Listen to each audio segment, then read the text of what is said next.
안녕하십니까. 세무회계 진수의 황범석 세무사입니다. 오늘은 감정평가 관련된 얘기를 하려고 이 자리에 나왔습니다. 저희가 양도하거나 상속받거나 증여받으면 그 재산의 시가대로 평가를 해서 과세표준을 삼게 돼 있거든요. 근데 그 시가가 뭘까요? 예를 들어서 광동제약의 비터 500을 산다고 하면 500원. 모든 사람이 그렇게 사지 않겠습니까? 그럼 그 금액이 이제 시가라고 볼 수 있는 건데, 그런데 재밌는 것은 부동산은 시가로 측정할 수가 없습니다. 그러면 저희가 세법에 뭐가 있냐면 시가가 없는 경우에는 시가로 인정되는 금액이라는 게 있습니다. 예를 들어서 제가 부동산을 증여받았어요. 그 가격이 얼마인지 몰라요. 근데 제3자에게 5억에 팔았어요. 그거를 매매사례가액이라고 해요. 내가 받은 물건이 단기간에 거래됐을 때 가액을 매매사례가액으로 합니다. 근데 요거랑 유사하게 감정평가액이에요. 예를 들어서 부동산을 상속받거나 증여받을 때 감정평가를 받아서 요거를 시가로 인정되는 금액을 만들어버리면 그걸로 증여받았다고 보게 되는 것이죠. 그렇기 때문에 감정평가액은 상당히 공식력 있고 중요합니다. 시가, 그 다음에 시가로 인정되는 금액. 근데 그게 없으면 뭘로 갈까요?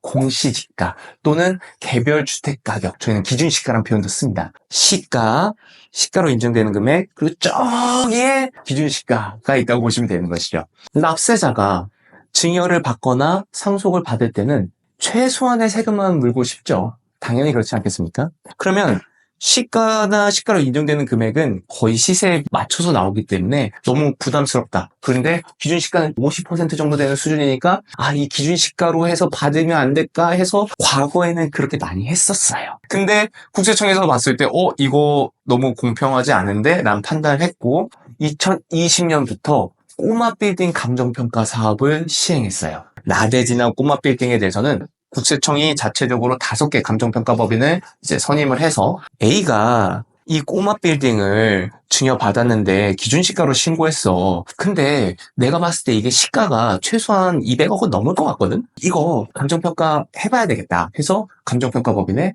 실제로 감정을 맡겨요. 기준시가 평가에서 100억으로 이제 증여세를 신고했는데 국세청이 평가하니까 200억이 나오게 되면 그 200억으로 증여세를 과세합니다. 국세청 입장에서는 평가금을 높이는 효과가 있기 때문에 세수 확보 측면에서 상당히 괜찮은 방법인 거죠. 그래서 국세청에서는 약 156원의 예산을 투입해서 기준시가로 신고한 꼬마 빌딩 727건을 감정평가했고요. 신고가액이 4.5조 정도 되었는데 감정평가를 통해서 7.7조 원을 높여서 과세했습니다. 또 꼬마 빌딩을 이제 상속 증여하면서 납세자가 스스로 감정평가에서 신고하는 비율이 2020년에는 약 9%에 불과했거든요. 근데 지금 이 4년 동안 사업을 통해서 25%까지 끌어올렸어요. 납세자가 스스로 감정평가하는 비율이 9%였는데 25%까지 이렇게 끌어올리게 된 것이죠. 그래서 감정평가 사업은 국세청 내부에서는 상당히 성공적인 사업이라고 평가하고 있습니다. 그러다 보니 국세청 입장에서 다른 것들이 눈에 띄겠죠. 예를 들어서 저희가 아파트 중에서 초고가 아파트가 있지 않습니까? 라인원 한남 같은 경우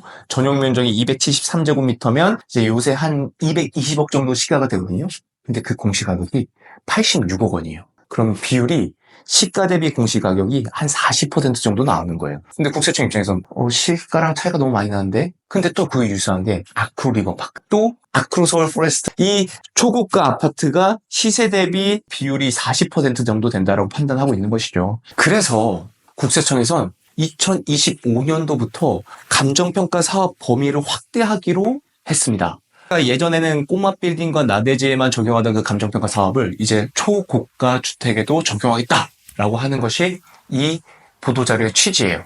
사실 국세청이 감정하는 물건은요, 임의대로 본인들이 막 선택하는 건 아니고요. 그 기준이 상증법 사무처리 규정에 정해져 있습니다. 과거에 24년도까지는 국세청이 산정한 추정 시가보다 10억 원 이상 낮거나 그 차익 비율이 10% 이상이라면 요 감정평가 할 수 있다라고 정해놨는데, 이거를 2025년부터는 신고가액이 추정 시가보다 5억 이상 낮거나 그리고 그 차액이 10% 이상 나면은 감정평가 할 수 있다라고 사무처리 규정을 개정했어요. 그렇기 때문에 국세청에서 감정을 할 수 있는 범위가 훨씬 더 늘어났고, 국세청이 지속적으로 그 감정평가 관련된 예산을 늘리고 있거든요. 2020년도에 처음 시작할 때는 19억 원이었는데 그다음부터 이제 46억 이렇게 늘리는데, 이거보다 더 늘려서 시가를 더 양성화시키겠다라는 목표를 갖고 있기 때문에 사실 납세자 입장에서는 조금 더 어려워지는 시기가 되는 것 같습니다. 국세청이 감정평가 대상 범위를 늘렸고 그 다음에 또 예산도 늘릴 것이기 때문에 납세자 입장에서는